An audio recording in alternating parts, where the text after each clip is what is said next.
Mița, fă cum ăla la cameră. Fraiere.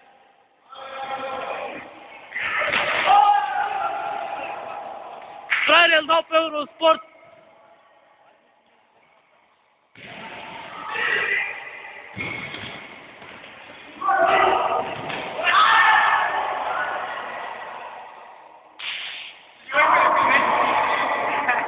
Televizorul ăsta.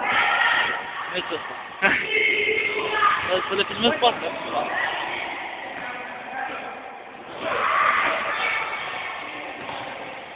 Nu mai bun așa.